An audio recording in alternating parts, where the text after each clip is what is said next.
It all began with a wedding.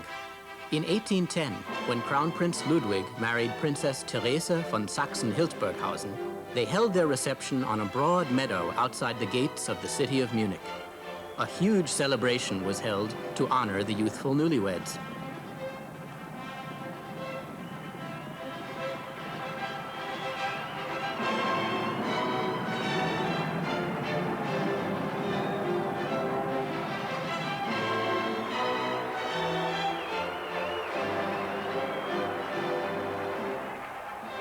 One year later, a second festival was held, but this time around, the farmers held center stage.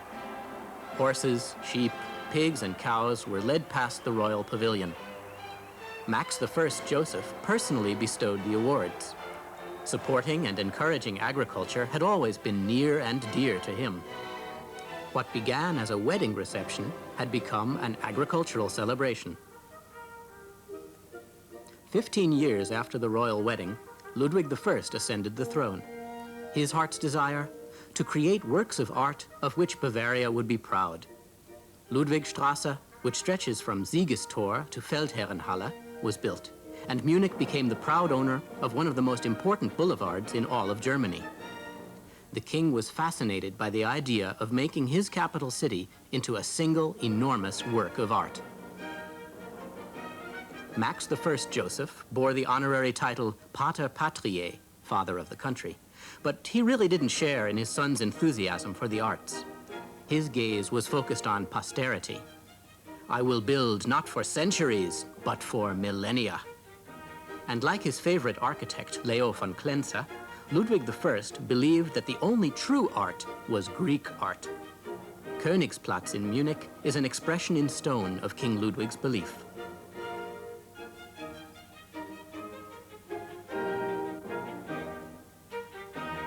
In the course of his lifetime, Ludwig spent the then astronomical sum of 30 million guilders on the construction of squares and buildings, as well as on the purchase of sculptures and paintings. Whatever constructions Ludwig I planned were inevitably completed, many of them by architects Leo von Klenze or Friedrich von Gärtner. Finally, Ludwig moved the university from the city of Landshut to his own capital, Munich. The annual festival on the Theresienwiese had already become a tradition. The king ennobled the very same meadow, or wiese, where his wedding was celebrated 40 years before, by erecting the giant statue of Bavaria. The national festival surrounding the royal pavilion was increasingly becoming a folk festival. Only a few classic attractions, like the toboggan, were able to endure against the trend of showing only the newest, the biggest, or the fastest. Please touch has always been permitted here. Even our grandmothers appreciated that liberty. And today, in the age of escalators, the good old conveyor belt has still lost nothing of its treachery and its fascination, especially for the audiences. The images are remarkably similar, and no matter how much the world may change, our grandchildren will no doubt find plenty to laugh about when they watch future performances on the toboggan at Munich's Octoberfest.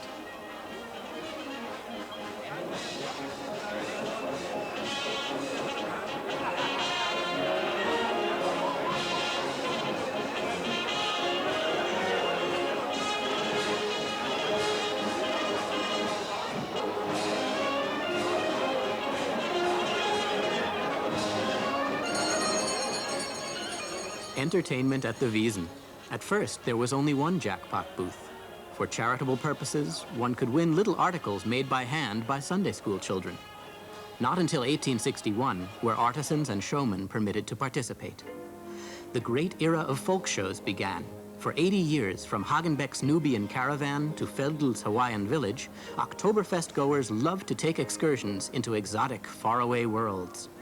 Folk shows continued until 1959, when competition from movies and television, together with the elaborate preparations required, finally put an end to the tradition.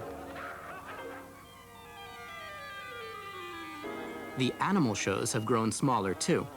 The tigers and bears of yesteryear have become somewhat miniaturized, but even today, one needn't do without animals entirely.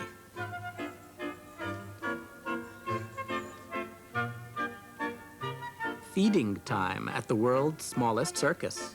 Patience and perseverance are required when it's feeding time for the little starlets at the flea circus. For as long as 4 hours, these little performers suck their ringmaster's blood with obvious pleasure and very, very slowly. The show begins again every time he moves his arm.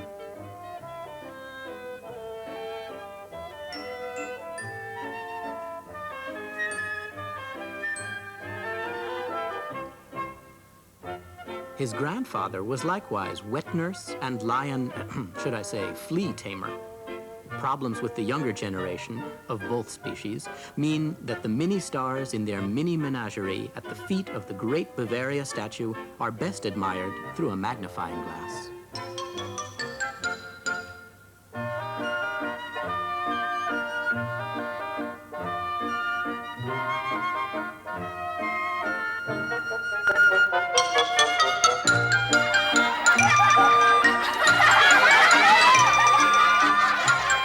Anyone who can make children laugh always holds the keys to a mother's heart and a father's wallet. At Oktoberfest, Kasperl has never failed to unlock both.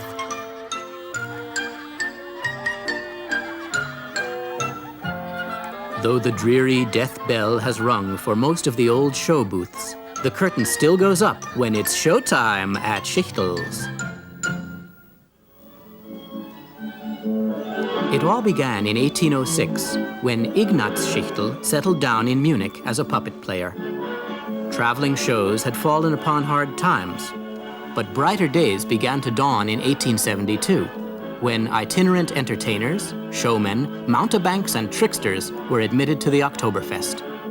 The show booths became theaters of illusion, and the Schichtels gained fame with their marionette plays. Competition was fierce, and one really had to present inspired shows. Death and the devil danced a pas de Dieu, and there was plenty of magic and illusion to make audiences swoon. Oh yes, let's not forget this, a chance to gaze into the unknown. The magic lantern made it possible. At first, the devilish device was used to project blood-curdling images of death and demons, but showmen soon found more appealing images for their magical theater. Schichtel created a furor with the butterfly dance, colorful pictures projected onto a rhythmically moving costume. The Schichtel lineage ended in 1911 with the death of Michael August, the last of the Schichtels. But the ancient battle cry, "It's showtime at Schichtel's," still echoes at the Oktoberfest. Illusion and magic are very much alive. Schichtel's immortality as an Oktoberfest institution is largely due to the traditional execution, the beheading of a live human being on an open and well-lit stage. After the natural death of the last Schichtel, executioner Johann Eichelsdorfer bought the stage and the show for 600 marks. His wife Franziska worked together with him and then on her own to keep the Schichtel legend alive.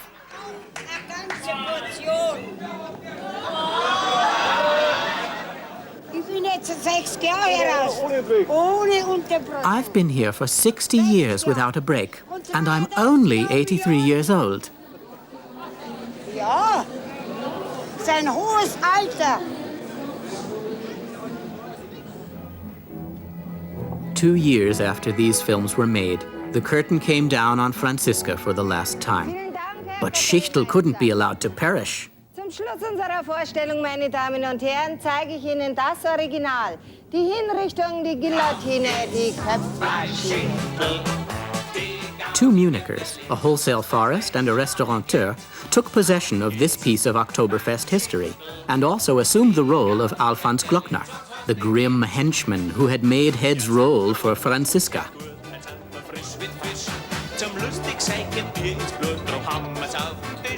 Oh, it really is hard work. 30 shows each day, 30 parades in front of the booth. You gotta be crazy to do this, but Oktoberfest without Schichtel? We couldn't let that happen. A colorful program surrounding the execution includes plenty of magic, vaudeville, and variété.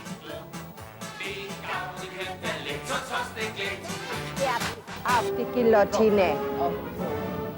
Da haben wir einen erwischt, hä? So, Obacht geben. Okay, is everything ready? Put them in there. Obacht geben, sind wir fertig. Okay, ready? Here we go. 1, 2, 3, and that's your last haircut. 2 und 1 ist 3 und weg ist der Kohlrabi. Come on out and let's have a look at you.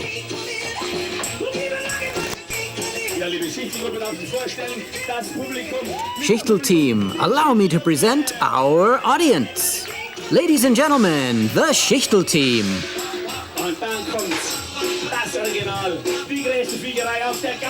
And now it's time for the nastiest fun anywhere. The beheading of a live human being on an open and well-lit stage.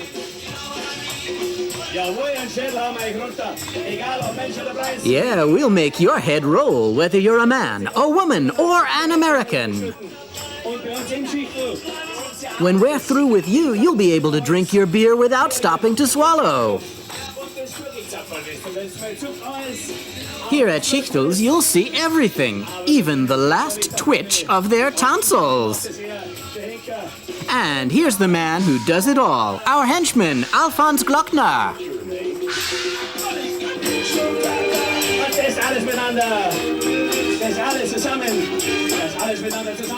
He'll easily lose 20 pounds during the 16 days of Oktoberfest, and his voice still cracks sometimes as much as 4 weeks later. The florist took over the Schichtel operation as a wet-behind-the-ears tenderfoot more than a decade ago. And now they can finally be seen, his hidden talents. He hops, he shouts, he sings, and he sweats. And he feels right at home in the parade as if he'd never done anything else. According to Schichtel's tradition, entertaining the audience always begins in front of the tent. One of the few attractions at Oktoberfest that doesn't cost a penny. Spazieren im Schichtglas probiert, weil für euch haben wir reserviert. Nur Ehrenplätze, denn das Beste vom Schichtel sind die Gäste da schon viel. Und auf geht's, sage ich, weil er Sau die Angst vor Metzger hat, wird mir ein Schnitzel. Und wenn er beim Schichtel war, darf gar nicht sagen, dass er auf der Wiesn gewesen ist. Auf geht's, packen wir's, wir sind so breit. Well, compared to Schichtel, things are positively cozy at Theodore the Dutchman's. His hoop skirt is well known and well beloved. With more than 60 years under his belt, he doesn't spin quite as fast as he used to. And the veteran musicians in the brass band who play the marches are no babies themselves. Most of them haven't been babies since the 1920s.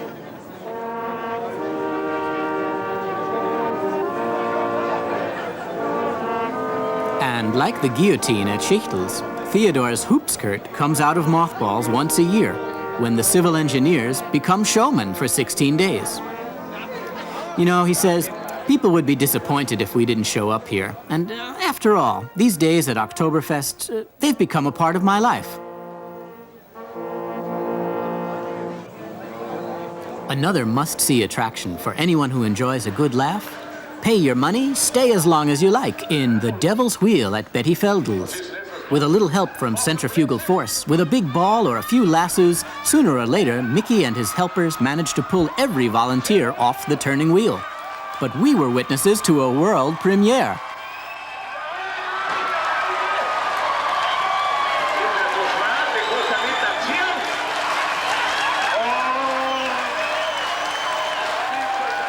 What do you mean weaker sex? Today's woman doesn't simply allow herself to be roped with a lasso, but she'll meet her match eventually, even if it takes a trick or two.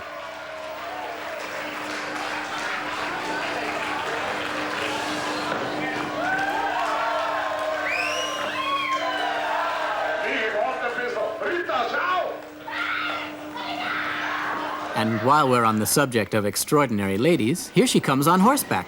Or should I say, here it comes, since here comes the Munich child. Quite a few years have gone by since this young lady was a child, more than 7 centuries to be precise. Back in the 12th century, we find this venerable monk on the city's coat of arms. Indeed, the city of Munich, which Germans call München, derives its name from the German word for monk, Mönch. Mönch, München. As time goes by, everything grows older. Everything, that is, except München's Mönch. By the revolutionary year 1848, the little clergyman could no longer be confined within Munich's coat of arms. Maybe he stepped out to make sure everything was okay in town. See, after centuries in the same pose, he can't lower his hands anymore. His hands have remained up in the air, but what they hold has changed. 3 years after this nighttime excursion, the even more shrunken monk suddenly found himself holding a beer stein. That's all, folks. He's forgotten his divine mission, and a big white radish has replaced the prayer book he once held in his left hand. But the carefree life outside the monastery does have its shadow side. Child labor advertising everything imaginable. No wonder his halo faded and soon disappeared entirely. The Munich child even marched off to war with Bavarian troops in 1914. Maybe it was an attempt to avoid future military service, maybe not. But for whatever reason, the child underwent a sex change too, and has become much more mature. Though tastes have changed from time to time, the Munich child must be from Munich, she must be young, and she must not be afraid of horses. How else could she ride up there on her high horse, leading the festival's beer barons as the parade arrives on the Theresienwiese with its golden cargo of Munich's world-famous barley brew? It was 1879 when one of the Octoberfest's brewers, decorated horse and wagon, loaded beer barrels and waitresses aboard, shouted hurrah, and headed toward the Bavaria statue. It was Steyrer Hans, also known as Bavarian Hercules, who came up with this advertising scheme.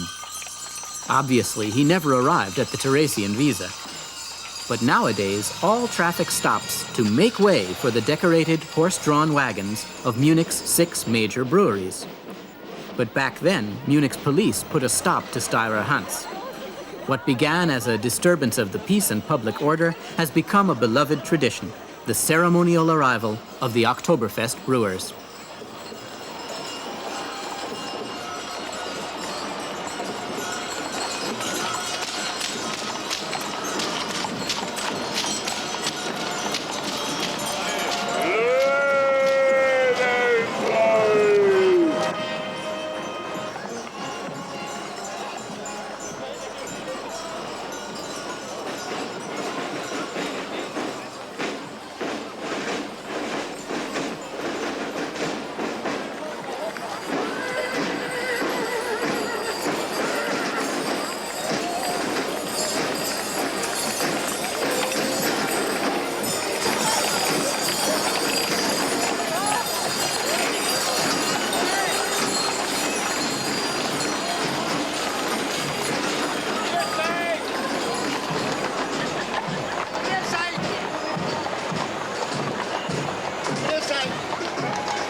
For 16 long days, waitresses will have to carry as many as 16 full-liter beer steins through the bustling crowds in the teeming beer tents.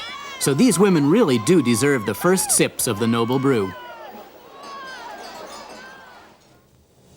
According to ancient chronicles, an illuminating beam of spiritual and material culture shone forth from the monastery at St. Gallen.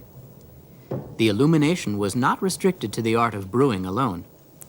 In Munich, too, the art of brewing beer soon lay in the capable hands of the local monks, especially the Augustinians. But for centuries, brewing beer had been a housewife's task. Beer was a cheap beverage for the lower classes. After monks discovered liquid bread as a pleasant way to survive the severities of Lenten fasting, the malty, hoppy beverage began its unstoppable ascent, and hops became a major ingredient in the mixture. God bless hops and malt. 25 miles north of Munich lies Hallertau, the world's largest hop-growing region. Beer lovers everywhere are still raising their glasses in praise of Duke Albrecht IV of Bavaria. In 1487, Duke Albrecht decreed the purity laws that still ensure the purity of Munich's beers. Ever since then, hops, barley, and water are the only ingredients allowed. And Bavaria takes its purity laws very seriously.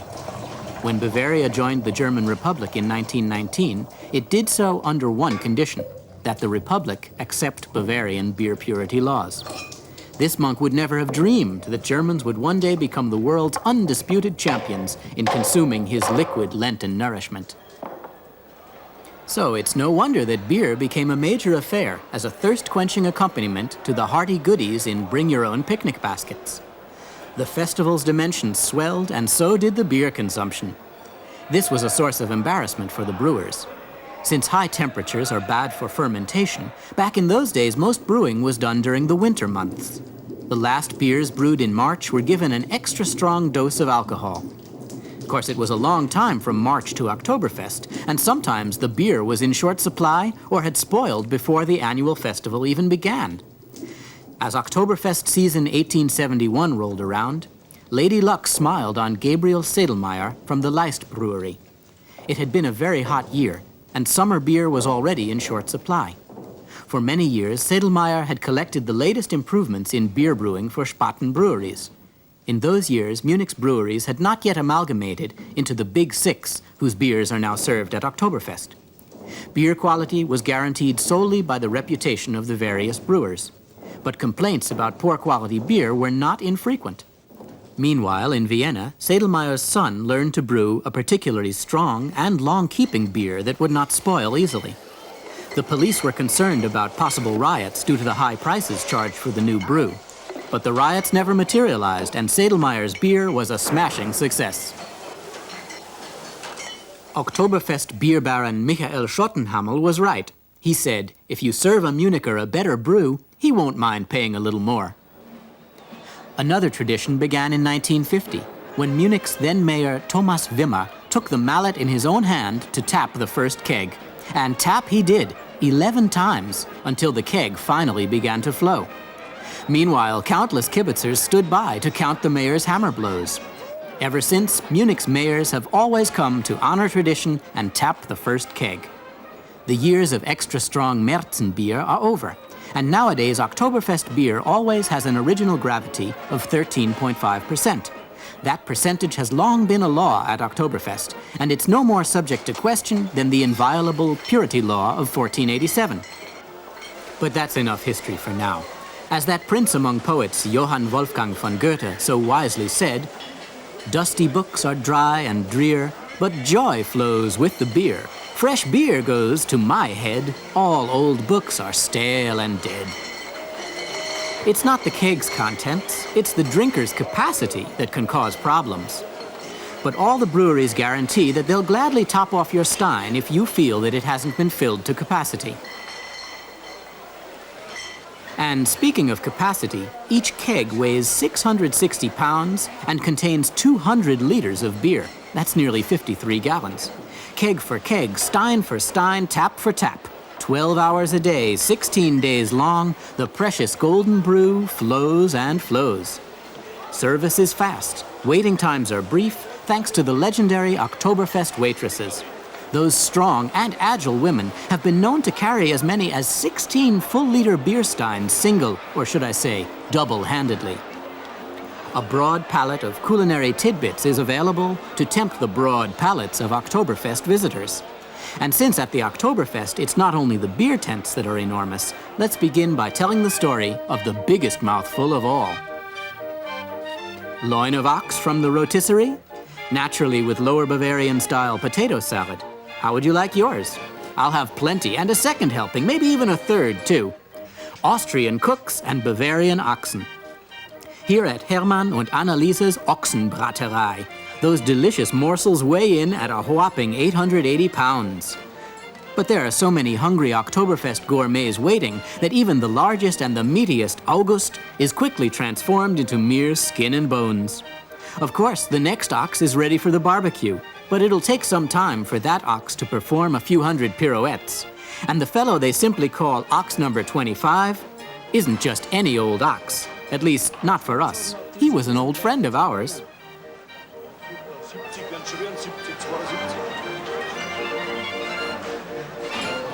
So while ox number 25 turns and turns and roasts, let's not waste time. I'll bet you'll chew more reverently after you've heard this story. Here he comes now, our culinary, or should I say, our tragic hero, August. Well, or rather Max, is just 10 weeks old, and today is his first excursion.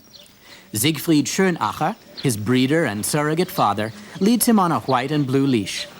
White and blue are Bavaria's national colors, and tradition plays a major role for Siegfried and his oxen. That's why so many of these beasts bear the artist's name, August. Meanwhile, Max, is tasting that strange green stuff for the first time. He doesn't seem to like it very much, but just wait. In 2 or 3 weeks, his stomach will get used to it, and then his salad days will begin. A young ox with ambitions of becoming a stately, full-grown August must spend at least half his life grazing on the meadow.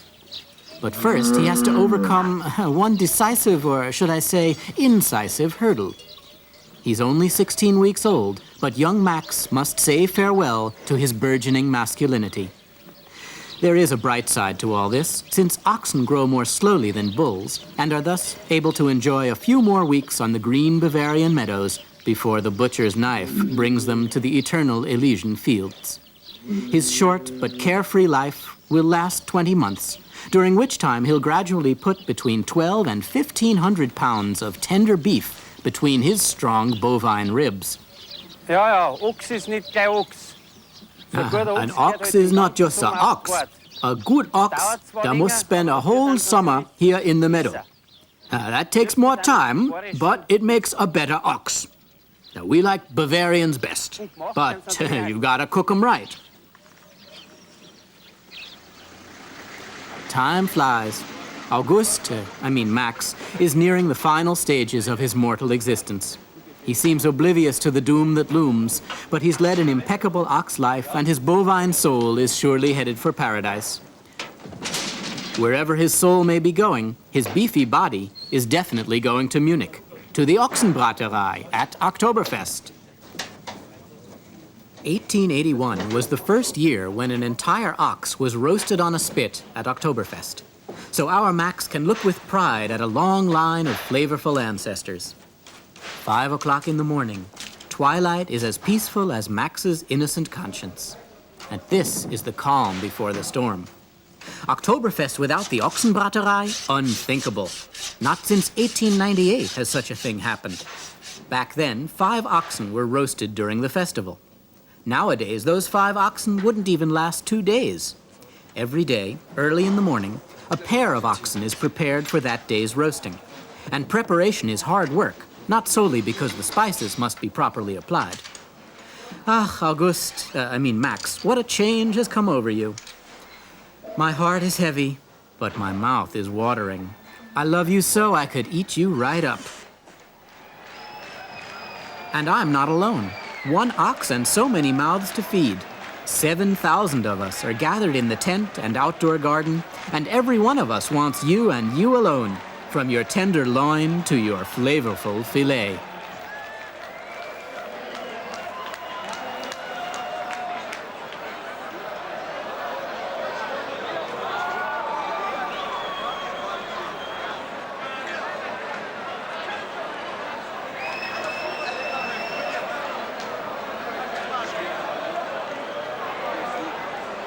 Changing of the guard on the oxen spit. It's quite a show. At least you can see the whole beast, not just the little pieces that each of us lifts from plate to fork to mouth. Seeing you lying there so naked, it breaks my heart. If only you didn't taste so good. It's almost a miracle the way the chef and his team always manage to carve enough portions, and how each and every portion is a culinary testimony to August the ox. Or is there a little Bavarian witchcraft involved here? Ochsenbraten ist keine Hexerei, sondern eine Zauberei. Roasting an ox? It's not witchcraft, it's magic. Yeah, he sure knows his business, and he knows it by the ton. Not a mouthful is served that hasn't been personally approved by the discriminating chef himself. On the front lines, in the kitchen battlefield, courageous chefs are tirelessly tasting and turning, sweating and peeling, chopping and ladling. Be sure to try this one too, fish sandwiches with plenty of onions. You shouldn't leave the fair until you've tried a radish or two, some cheese and pretzels, a barbecued mackerel, a bowl of soup, and a few pork sausages with sauerkraut. For more than a century, the undisputed culinary star has been the world-famous Octoberfest roast chicken. And those fair fowls are worth a story, don't you agree? Ah, here he is, the star of our show. Oh, wait a minute. We seem to have gotten lost somewhere in our journey into the past. We didn't mean to travel that far back in time. And what are you doing with that rooster? Are you crazy? Hey, we need that guy. And besides, he's supposed to outlive this story. Stop the film. Stop it. It's supposed to be 1885. Run that back, huh? Ah, now that's better. Now there he is, Joseph Ammer, a fowl merchant at Munich's outdoor market, engaged in the most difficult part of his job.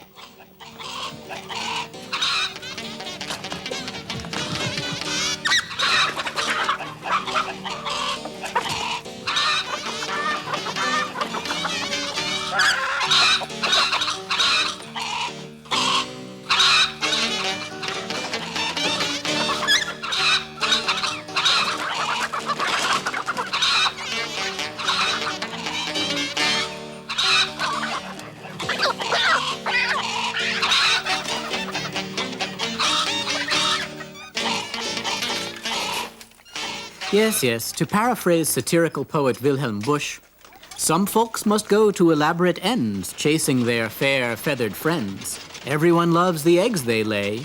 Wouldn't you like some roast chicken today? But first, Sepp must bring his feathered cargo to Munich's outdoor market, the Viktualienmarkt, where the biggest and the best victuals have always been bought and sold. Next stop, the meadow at the feet of the Bavaria statue, where the party was well underway, where the beer was flowing copiously, but where there was nothing decent to eat. Sepp's chickens were a smashing success, plucked and roasted and now an essential ingredient at every Octoberfest. Oktoberfest has grown, and so has Ammer's operation. More guests, more appetite. Hardly anyone goes by without taking a bite out of him, or out of his chickens. Well, here we are back in our own day and age. It's early in the morning. Everyone is still asleep, except for one fellow.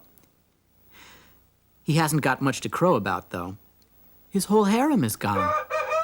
Oh, they were so lovely, so plump, so healthy. Up there on top of the haystack, my voice, it echoed from the Alps to the North Sea, singing the praises of Munich's Oktoberfest. Wait a minute. What kind of a festival is this, anyway? And where are all my wives? I don't feel quite right about all this. I think I'll just mosey on out of here while everyone's still asleep. Oh, he would scarcely recognize the once befeathered ladies in his barnyard harem. A mighty change has come over them now. One man's meat is another man's poison. One fellow's pleasure is sometimes another fellow's doom.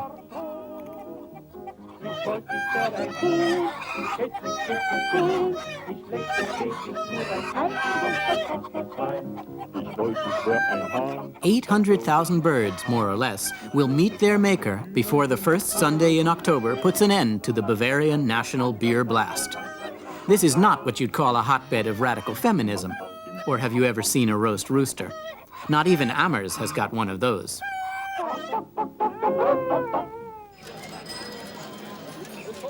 Implacable Bavaria doesn't seem to mind. Nor does little Nick here. He's dreaming of something else, something sweeter. His family has just started strolling through the festival, but Nick seems not to have heard his alarm clock go off. No problem. No sooner do things begin to get interesting than the little fellow is wide awake. That white stuff looks like fun. But it's kind of strange, too. You mean I'm supposed to eat that? Yeah, but Nick, it tastes good. Come on, give it a try. He knows this stuff, and that's what he wants. Nothing helps. So Mom and Dad can refresh their own childhood memories with some cotton candy.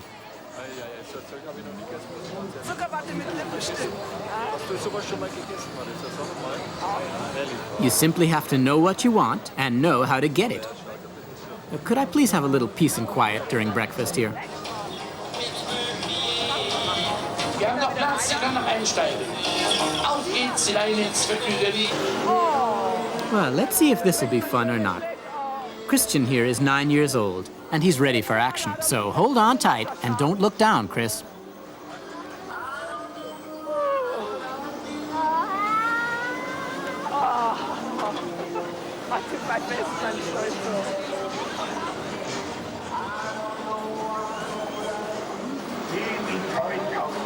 Oh no, just what we've been waiting for. We were able to distract little Nick at the ghost train, but there's no detouring around this giant monster. Hopefully he won't have nightmares about this tonight. Oh, even the big guy isn't quite sure he likes this one.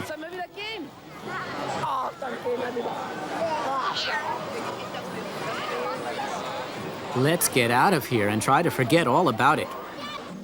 And where better to forget than in Kalb's chain carousel? Big or small, everyone flies. And as you can see, they love it.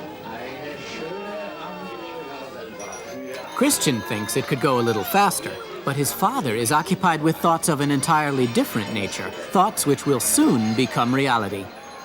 And here she comes.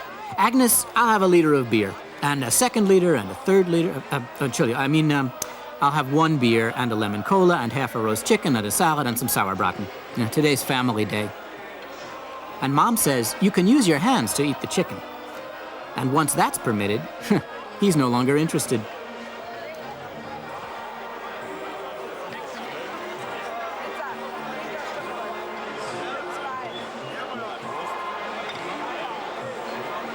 Dad doesn't seem to care one way or the other.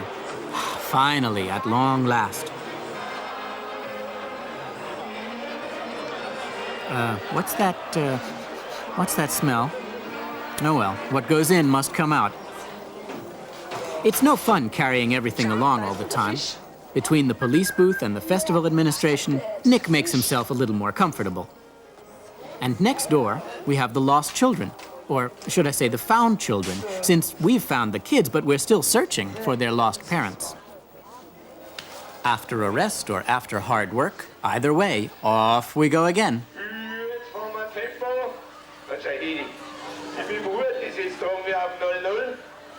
Now don't be afraid, nothing bad is gonna happen. Mom's well protected.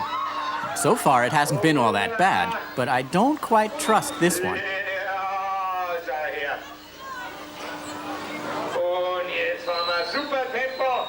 Oh, I knew it. And such a big guy, too. Yep, we're pretty darn good, thinks Dad from outside.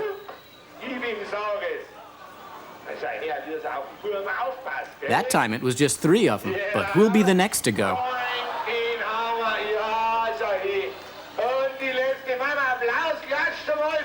Here it is, the well-earned applause. That's about all you'll get here. But Pop donates a reward for Mom, and, of course, one for her fearless protector.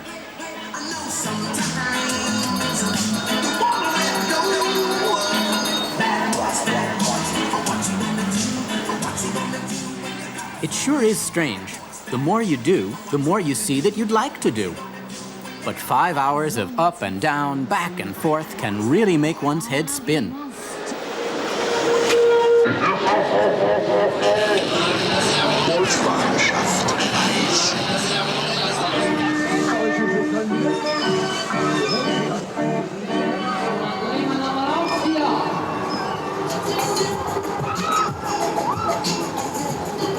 Ja, das ist die absolute Spitze. Tolle Satz. Und das gewinnt. Und jetzt geht's wieder los. Wherever they begin, father and son always end up at the bumper cars. And when those two get started, Mom and little brother can do nothing more than just wave their hands.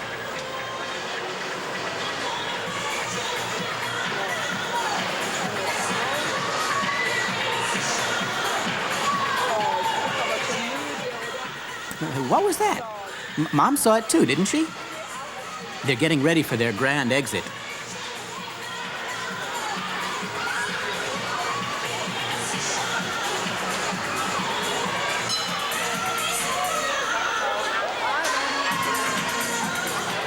So now you can choose something pretty. The whole joke cost more than $100, but what the heck, we don't go to Octoberfest every day. And besides, both sons were delighted. You were delighted, weren't you? 40 Mark und dann ist 60, gell? Das Kind. Das haben wir eh schon alles gemacht, das ist eh schon so voll, gell? Schauen wir mal. Heute da nichts gehst. Also, ein Hammer, was machst du denn mit dem?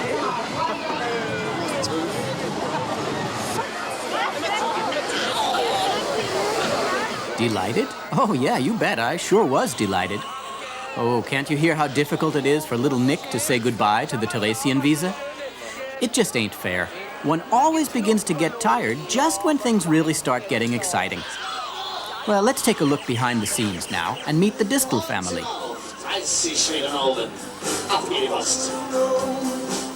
From the schoolroom to the stage at Germany's festivals. Gino is on the road from March till Christmas. And for the past few years, he's had the 70-foot-tall Icarus in his luggage. It's the dream of flight, and Gino's father brought the idea for this contemporary carousel back from America. In the fast-paced world of carnival sensations, you're liable to be left behind if you can't keep up with the competition. Ein absoluter Wahnsinnspaß. It's crazy and fun, but the big question is, will Gino like it too? Of course, Gino's last name is Distel, and for a true member of the Distel family, that question is already answered. They've operated fun booths for 5 generations. What began as a humble little shooting gallery now requires, among other things, nearly 10,000 light bulbs. Jungs, Essen ist fertig. Supper's ready.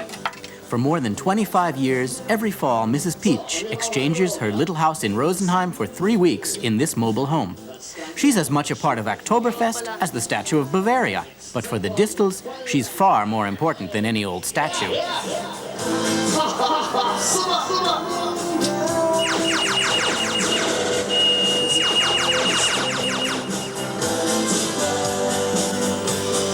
Das Karosseriergebnis, von dem man spricht. The number one concern for most booth operators is the ever-present question, will the helpers hold out? Gino has been lucky in that respect. 3 men form the core of the operation, and they've been traveling with the Distels for years, despite all the hard work. It's a sense of family pride that keeps the team together. Family commitment is a top priority for the Distel clan. Hilde Distel, who still helps her youngest son Heiner, makes sure of that. It all began more than 50 years ago when a young man offered her a couple of free tickets for a ride in the bumper car. And that joyride lasted a lifetime for this postman's daughter. As one of the few outsiders, she's made a place for herself in this clan. Love moves mountains, they say, and indeed, after a few years, she began to feel right at home in the hustle and bustle of the carnivals and fun fairs. Daughter-in-law and granddaughter, on the other hand, were practically born at the fair. With their first breaths, these girls inhaled the heady atmosphere that would accompany most of them as their natural element for a lifetime. In the 30-foot-long house on wheels, father and son are already making plans for the future. So who'll take Grandma's place? Please, we've got things to discuss. Go ahead and take care of that yourself. Son, it's time we started thinking about our next stop on the road.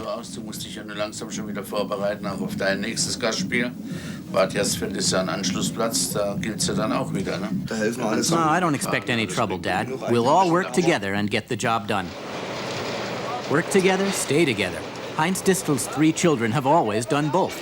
Whether it's the bumper cars, Icarus, or the play ball attraction, the kids have always believed in the motto, one for all and all for one. A few years ago, Gino was too ill to work, so his brother-in-law Wolf jumped in to fill the gap, even though Wolf himself already had his hands full taking care of the play ball attraction. Maybe a week or 2 of vacation this coming winter. Oh, tough competition, working fingers to the bone, but these people were born to this life, and they wouldn't trade it for any other.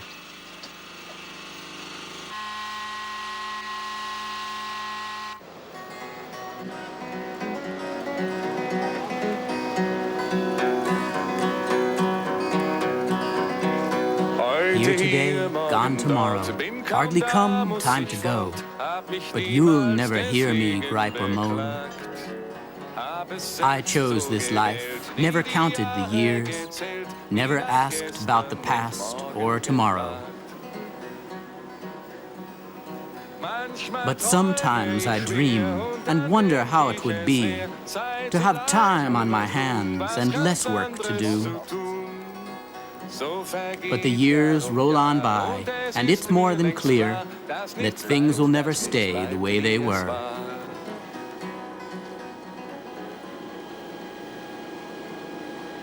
Never ask why, just do your job. You've got to be a metal worker, a carpenter, an electrician, a truck driver, mechanic and welder, a businessman, foreman, and laborer. And you're always dependent upon the whims of the crowd and on the weather. So, gut. Jetzt räumen wir gleich mal das Zeug hier weg. Thomas, das Zeug weg, das hier ranfahren kann.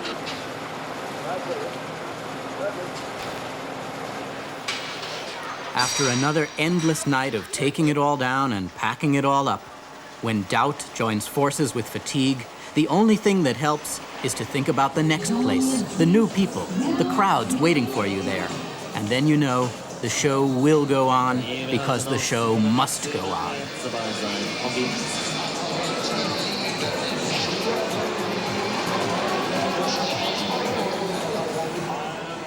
Especially at night, when thousands of light bulbs make the illusion perfect, that's when we most admire and envy them. But ultimately, we wouldn't want to trade places with them. Although we really do need them to help us adults become children again, to change timid pussycats into fearless lions, to transform sober realists into idealistic dreamers.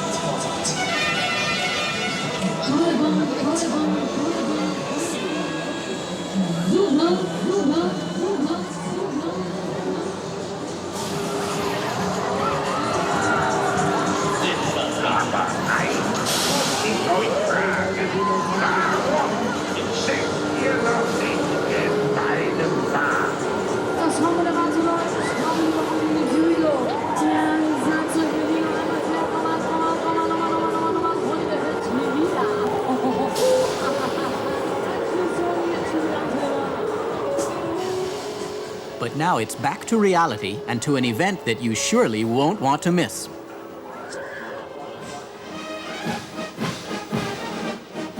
Ludwig's son, Max II, gazes graciously at his opulent boulevard and colorful parade.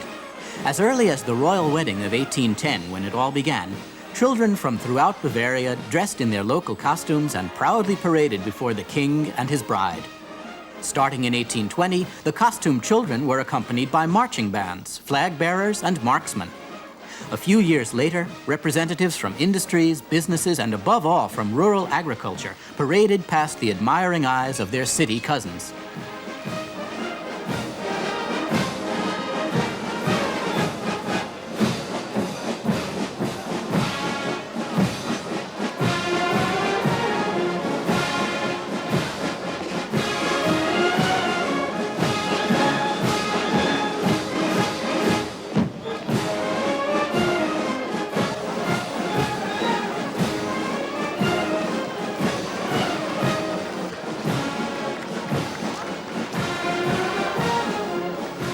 It all began with a wedding.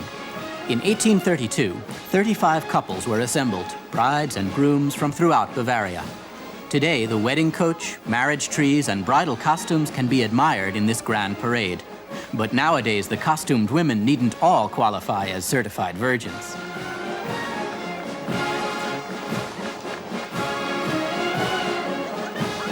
They simply must be on hand. Ace marksmen and, oh, look here, an increasingly large contingent of marks women. A real Bavarian festival would be unthinkable without sharpshooters. Just 4 years after the original wedding, sharpshooters were already demonstrating their skills at the Octoberfest. The Bavarian mountain militia has always been more important to local folklore than to local defense. And this parade would be endless if all 4,000 members of Bavaria's marksmen's clubs were to take part in it. the lucky ones who are chosen to march do so with chests swollen with pride.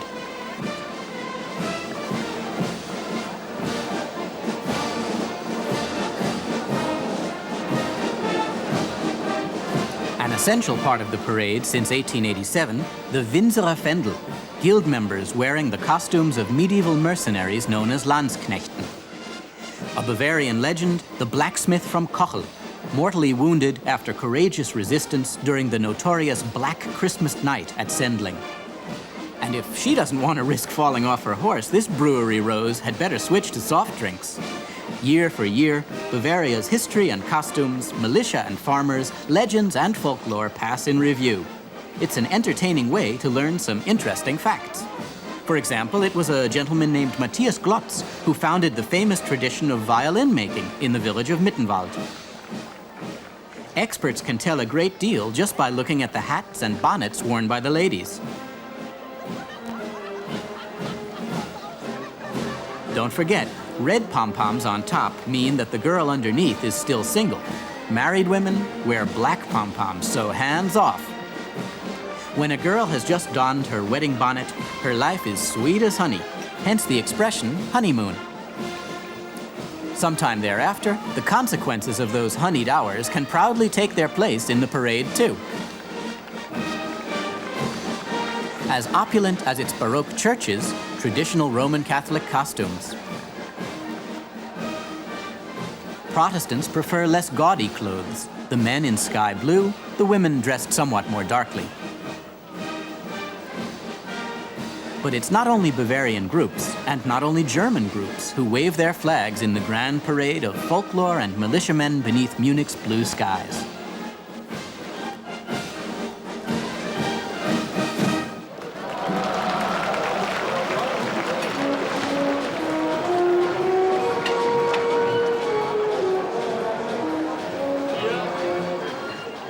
Though they don't have a big budget, the organizers, Munich's Festring, do their best to keep the tradition alive. Newfangled costumes and cheap sensationalism haven't got a chance here. And as you can see, there's no need for it.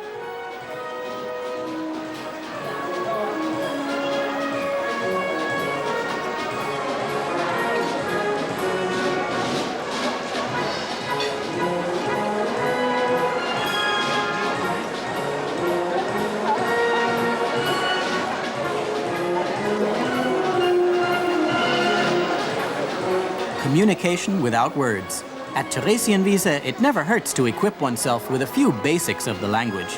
And that language isn't German, it's Bavarian. As a small service to our viewers, here's a brief introductory lesson in the Bavarian dialect. Okay, folks. Now, if you want to go to Oktoberfest, you've got to speak a little Bavarian. Otherwise, no one will understand you. So let's get started. Grüß Gott. Grüß Gott. Grüß Grüß Gott. Gott. Grüß Gott. That means hello. Grüß Gott miteinander. Grüß Gott miteinander. And that means hello, everybody. Miteinander. Together. Miteinander. Miteinander. Grüß dich. Grüß dich. Grüß dich. Grüß dich. I guess that means howdy. Grüß dich. Gut. Wo ich noch 10 Magel hätte, da ich mir noch ein Maß Kaffee. If I had 10 marks, I'd buy myself another liter of beer. 10 Magel hätte, Wo ich noch mal 10 Mal hat, wo ich noch wo ich noch 10 We Magel are not hätte, 10 Morgul 10 het. Mal hat, hätte, da ich mir noch ein Maß Kaffee. Jeder man nur am Ost kaufe. Kaffee. It's not as easy as it looks. Kaffee. Kaufe. Dann einmal ein Maß Kaffee. Wo ich noch 10 Magel hätte, Boy are not 10 Morgul het. Mal 10 Mal hat, wo ich noch 10 Magel hätte, wann mal 10 Male hat, Maybe we can do this in Esperanto next year. dann mal 10 Kaffee. nein, wo ich noch 10 Magel hätte, Bei 0 da ich mir noch ein Maß Kaffee. All right, one more time. Wenn ich nur 10 Morgul het. Tätig nur am Kaufen. Da man nur am I can't do Kaffee. this. Was da man 10-mal Kaffee? Na, am Kaffee. 10-mal Kaffee, Am ja, 10 Maß. I give up. Bring on the next one.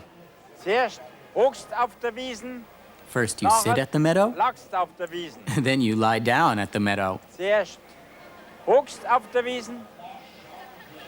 Zuerst hockst auf der Wiesen. Hockst auf der Wiesen. Zuerst Gest. hockst Oxt. auf der Wiesen. Auf der Witz. Nachher Nachher. lagst Lass. auf der Wiesen. Auf der Wiesen. Zuerst hockst auf der Wiesen. Ox auf der Wiesen. Zuerst Yes. hockst auf der Wiesen. Ox auf der Witz. Nachher Nachher. lagst auf der Wiesen. Flachs auf der Wiesen. Alles. Zuerst hockst auf der Wiesen. Nachher flachst auf der Wiesen. Aus der Witz. Zuerst hockst auf der Wiesen. I guess it's easier to drink the beer than talk about the Aus beer. der Wiesen. Nachher flachst auf der Wiesen. Flachs aus der Wiesen. Ja, das kann sein. Das kann passieren. Wo es nur hast, sag für gut auf der Wiesen. When you've had enough, it's time to say goodbye. Nur hast, Louis-Horst, nur hast, Louis-Horst, sag für gut so für gut auf der Wiesen. auf der Wiese. Wo es nur hast, Wo ist Louis-Horst, sag für gut auf der Wiesen. so für gut auf der Wiese. Und jetzt alles, wo es nur hast, sag für gut auf der Wiesen. Wo ist Louis-Horst, so für gut auf der Wiese. Für gut nachher. He's doing pretty well. Für gut nachher. Maybe his grandfather was a Bavarian. Prost, Prost, Prost, Prost, Prost. Prost. Glasses are raised, toasts and prosts are exchanged in one or another of the gigantic beer tents. To find those tents, one needn't be fluent in the Bavarian dialect.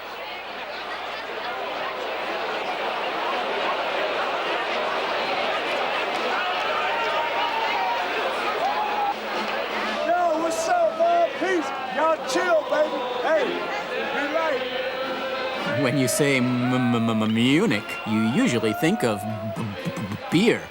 And that's not entirely erroneous, especially during the city's 5th season, the Octoberfest season.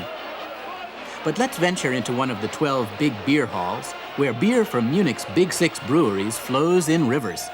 It's time to indulge in the most pleasant of the many activities at the Octoberfest.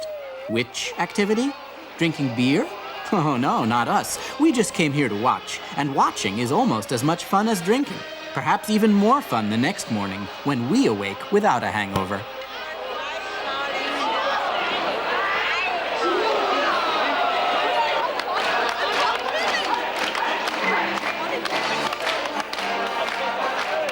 Hey, live is live, and we're right here, live and in person. By 7 o'clock in the evening, folks begin to get a little cozier. Most people can't help feeling a certain affection and camaraderie, especially after their 3rd or 4th liter. Sip by sip, one's courage grows. It never hurts to try.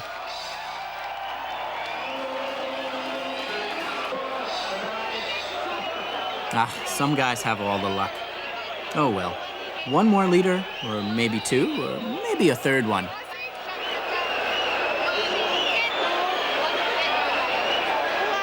Nine o'clock at night, somewhere between the 5th and the 9th liter. Wait a minute, just a minute here. This can't be true. I hardly had anything to drink. Hey, look at this. Woohoo! At least that answers the old question, what do Scotsmen wear beneath their kilts?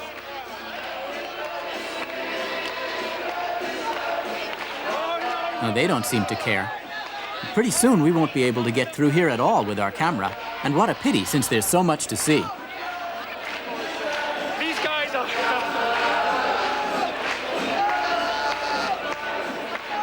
By 10 p.m., there's no stopping most of them.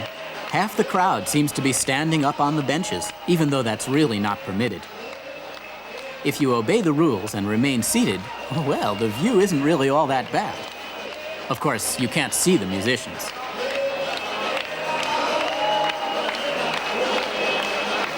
Nobody's left alone, but then who wants to be alone here?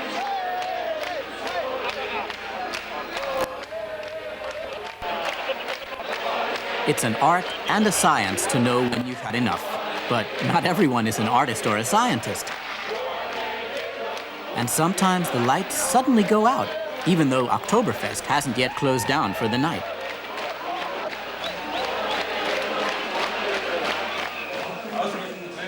Now we're in the first aid facility, directly behind the beer tent. Let's talk with one of the doctors. We've had more than our share of drunks today, but a man who managed to get the most sensitive part of his anatomy caught in the zipper of his trousers? That's a new one on me. Fortunately, I had the right surgical instrument on hand, a little hacksaw. He winced and he grimaced, but he bore it like a man, and now he's gone home to recuperate. The moral of the story? Don't zip up until you're packed up. And speaking of packing up, we'd better be packing up too. At 11 p.m., most tents put an end to the seemingly endless bottoms up of the seemingly bottomless beer steins. It's time to clean up, and that means stand up and walk home. Or wobble home, even if it seems difficult or impossible. Whoops! With a little gusto and a lot of beer, some people discover hidden talents, whether as Don Juan or Michael Jackson on the Theresienwiese.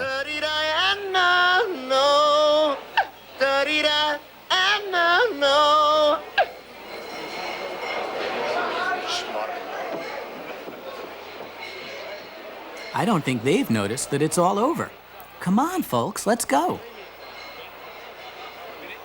Ooh, he didn't get far. Fast asleep in beer drinker's heaven. How many liters do you think he had? I bet he lost count himself somewhere along the line.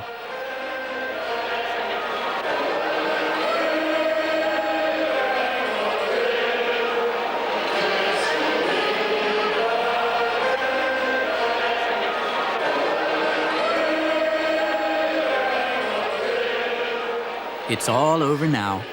Our little stroll through the Octoberfest has come to an end.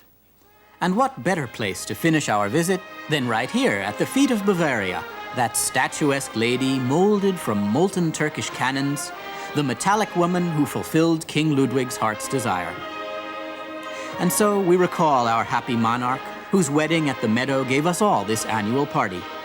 As a little present to express our thankfulness, every year on the second Sunday of the Octoberfest, during a joint concert played by all the brass bands, we launch a few colorful balloons into the white and blue Bavarian heavens.